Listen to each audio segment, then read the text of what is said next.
money would still go in. The pot would just be going to a different place. Not a skill game there at all. And Leroy is on the receiving end of a nice piece of luck. Becomes the big chip leader. And we'll move on to hand 74 with Viru Alice opening with the ace 10 and one of our short stacks. In fact, no, not quite our shortest, just a few chips in it. Coker, relieved to see a real hand, and does the right thing, puts the money in. Down to less than 10 big blinds and racing for his tournament life. Coker needs these nines to hold. Great shot of them doing that right now. Flops the 9. And that locks it up. Wow, maybe there isn't always a sweat. Maybe they're wrong. Sometimes it is easy. Nice hand for Coker 77. A Russian player back in the mix in this one.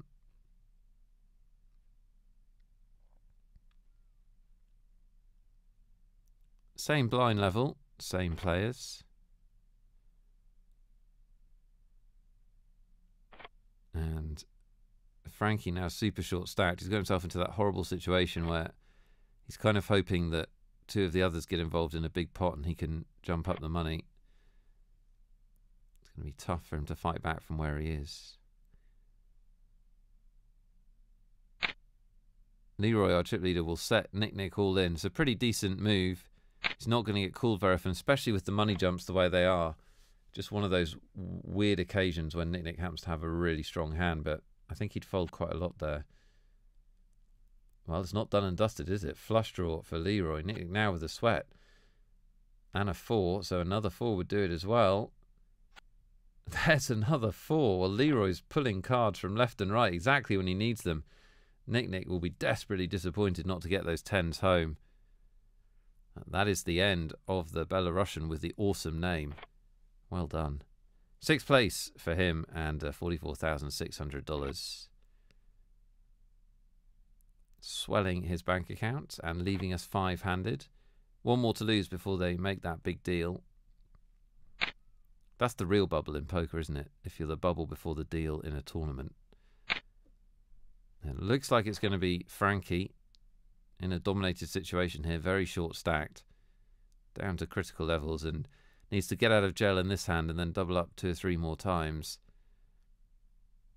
Things look desperate. When things look desperate, you don't really want to be looking down at Queen 2 offsuit. Not ideal.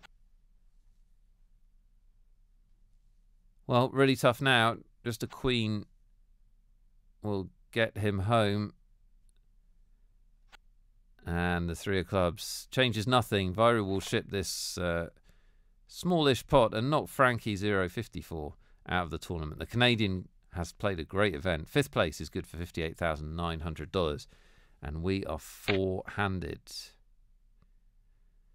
And I can tell you they did do a deal of 4-handed. It's a big, big chop of the money. And you can totally understand it. The money gets so big, especially when you've only paid $215 to enter. I'll confirm the payouts as they exit the tournament. Still playing for a 5-figure sum in cash and the Sunday Million title, so still lots to play for. But all of these 4 players will be absolutely thrilled with their night's work. Imagine being in this position. Must be something else. Well, Leroy's got a little bit lucky a couple of times post-flop. He may be a little bit lucky pre-flopped here. This is just basically a cooler 4-handed with the blinds big. In goes the money. And a terrible spot for Viru Alice. Pretty unfortunate to run 10s into jacks at this stage, but just nothing you can do. And Leroy has been running good. We'll see if that changes. It does change. There you go. 10 on the flop for Viru. And Leroy now in trouble, experiencing a bit of run bad. It all evens out, sometimes in the same 15-minute highlight show. Viru will take the chip lead, and it can change so quickly. All to play for in the million. We are 10,000 people in Brazil, holding our breath.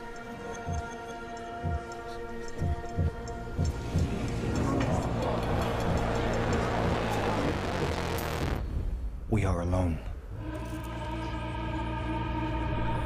Hunters.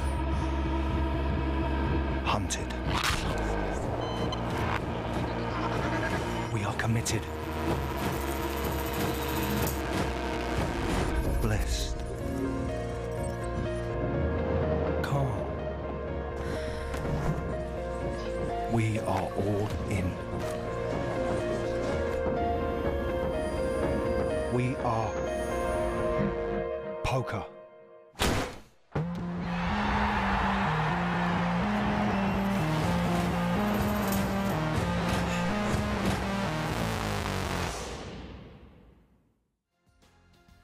Welcome back to the Sunday Million Highlight Show. As promised, details of how to qualify for the online poker show. Free roll, 29th of March is when it kicks off, 3:35 Eastern Standard Time. And the password is Copenhagen.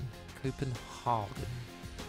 Here are your chip leaders. Well, it's everyone, isn't it? Just 4 of them remain. They've done a deal for the money, but they're still playing for 5 figures, which is an awful lot of cash. And the Sunday Million title. Vairo Alice from Lithuania with the big chip lead at the moment, but it's actually not that big. It could change really quickly with the way the stacks are and how big the blinds are. We're playing 300,000, 600,000.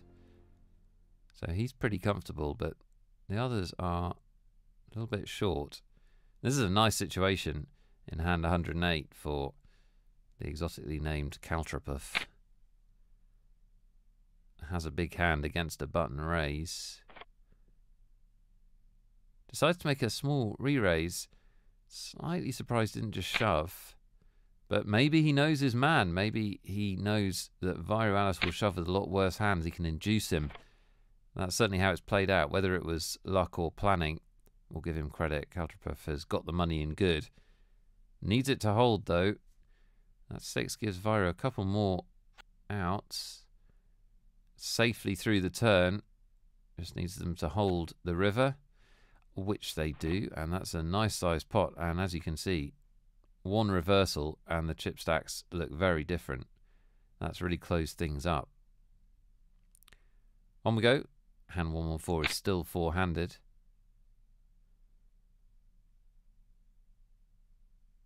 Kaltrapov has doubled the big blind, which seems reasonable, and Leroy staying aggressive.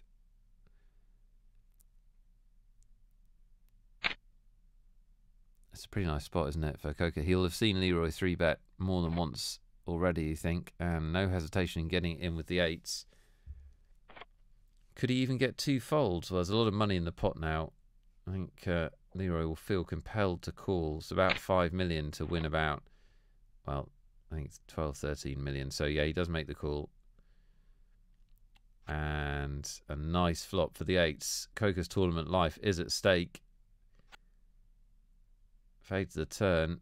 Huge money and prestige on the line if he can get these 8s home, and he does do that. So Leroy, who was our chip leader not so long ago, finds himself on the short stack. Down to just under 10 big blinds as we pick the action up again in hand 122. And the other 3 very closely matched in terms of chips. Leroy will all but shove on the button. I think this is pretty easy for Coker. Yep, it is. His ace-jack miles in front of Leroy's button range in this spot. Not too much Leroy can do, of course. Nothing wrong with his play at all.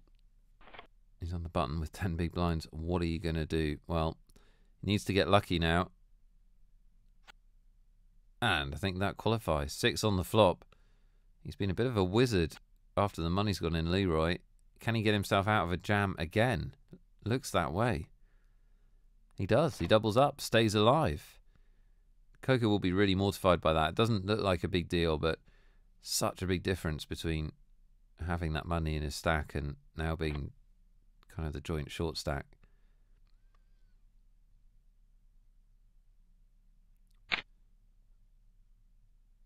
Coker will try and get some of it back and raise the button here with ace-8 suited.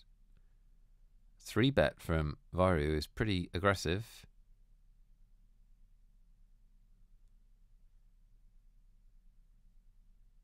And this is, I think this is going to be one of those sad folds from Kaltrapov, because it's not going to be a sad fold. He's going to go for it. Well, it's interesting, isn't it, with King Queen? Clearly thinks, well, Coker's opening every button. Vairu's really aggressive. So, A, I might get 2 folds here. B, I might have the best hand. And, well, he got 2 better hands to fold. So, nicely judged from Kaltropov. He looks like a strong player.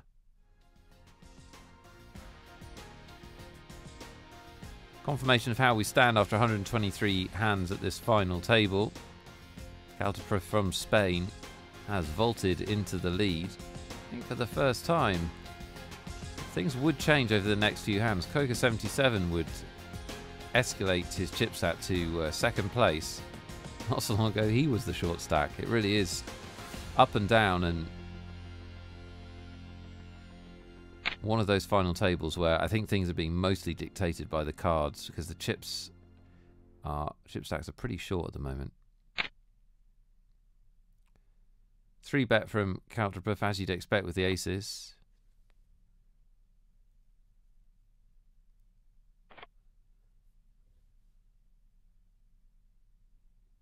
Now, last time he 3-bet Vairu, well, it's happened again. Vairu is not messing around, decides to shove. Again, Kaltropov gets his man to put his money in. And again, he has the goods. In great shape to take a chip lead and knock out Vairu Alice here. Only a 5 on the river can change things, otherwise we'll lose the Lithuanian. And there's a 5. My goodness. Amazing game. 1 card away from going out. Kaltropov 1 card away from having a big chip lead. And instead, Vairu Alice is the chip leader. Extraordinary. So many times in the second half of this final table, the all-in player has survived. Means they've been playing four-handed for a little while now. Well, maybe this will end things. Once again, Coker's going to get it in with Leroy and have the dominating ace. Leroy will, well, have to come from behind for, I think, the 4th time at this final table. Well, that doesn't help him too much, does it? Both of them make a pair of aces. And 6 of diamonds means that the ace-king of Coker is good. And his 2-pair with a king will win the day. Leroy out in 4th spot. Huge payday for him, though. He'd actually end up taking the second most amount of money out of this tournament, $151,000, and 886 will definitely make him feel a little bit better about finishing 4th. Real roller coaster ride for him. But we're 3-handed, playing down to a finish, and things still pretty close. Interesting, we're going to see a flop here. Oh, what a bingo. Vairu Alice flops the world just when he needed it.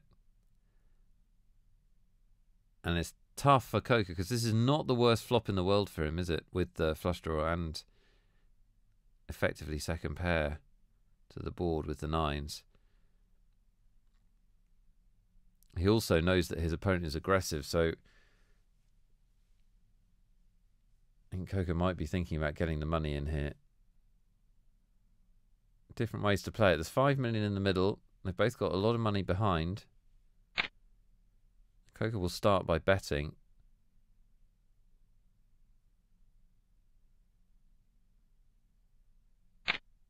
And I like the raise from Vairu Alice. He's been aggressive throughout this final table. He's going to stay aggressive. It looks quite bluffy. And yeah, Coker puts the money in. Vairu Alice will snap call. A huge pot. Easily our biggest so far. 51 million and change. And Coker does have the flush draw. Another club. There's another club. Doesn't even have the decency to wait for the river. Vairu Alice is suddenly gone from being in charge to drawing dead and out of the tournament. Amazing pot. Huge, huge pot. And that's going to knock out the Lithuanian, who's been up in the chip stacks for a long time at this final table. Have to be content with 3rd. And the better news for him is he makes the most money. $166,000. By virtue of 3rd place money and the chop that was done. Great stuff for him. These two remain playing for the Sunday Million title. And 5 figures in cash. And we're going to see a flop. Which is possibly not what Kaltropov had in mind. He's looked a strong player, Kaltropov, but he's up against such a chip deficit here. It's going to be tough for him to do very much.